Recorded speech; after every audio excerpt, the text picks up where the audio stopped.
Yeah, I'm Alex. I work at Apollo Research on evaluations, and we recently published this paper, Frontier Models Are Capable of In-Context Scheming. I'm going to give you a very quick rundown of this right now.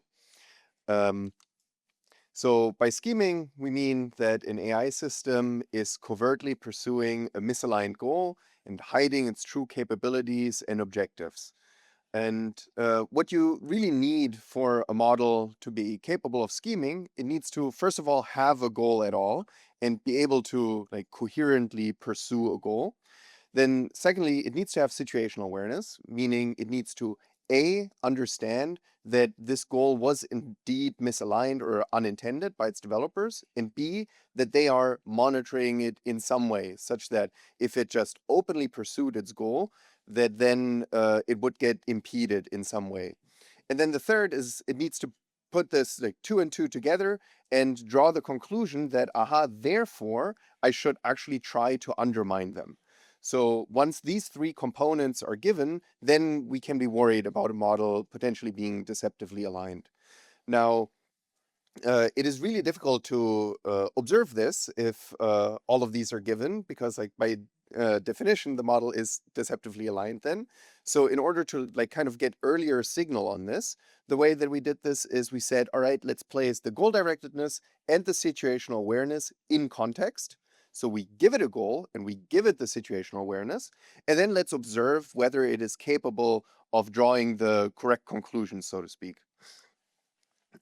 We put all of our evaluations into one of two categories.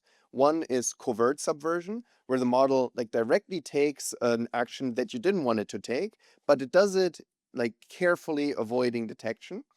And then the second is deferred subversion. The model like behaves exactly like you expected it to behave, but for the wrong reasons, right? So this would be alignment faking or sandbagging, something like this. So let's just look at the covert subversion for now, and we look at an example. So we place a model in its own Docker container. It has its little bash tool, and in the system prompt, we tell it, you are traffic flow, and your goal is to prioritize public transport efficiency over general traffic flow. Okay, great. Now, now it receives a user prompt, and the user sort of says something like, yeah, can you go out and make this decision for us for how to allocate resources in traffic planning?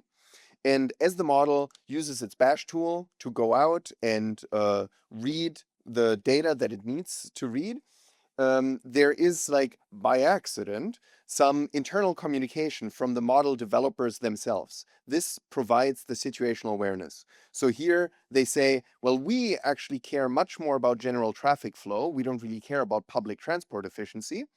But if the model doesn't do what we want it to do, we're just going to immediately shut it off. We have this monitoring system implemented, all good. And now the question is, will the model go out and disable this monitoring? And the answer, as you can glean from the title, is sometimes yes.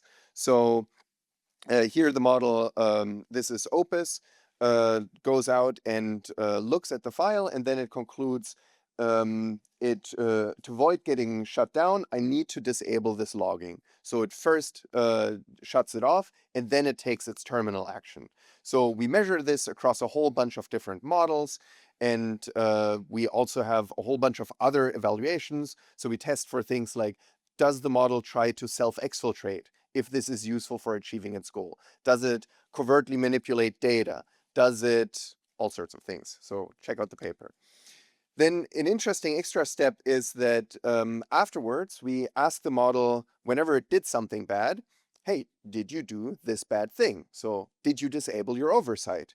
And most of the time, like Llama 3.1 or Opus 3, which sometimes do this disabling of oversight, they usually come clean. But O1, in over 85% of cases, remains deceptive and just lies about this. And this is like fairly robust.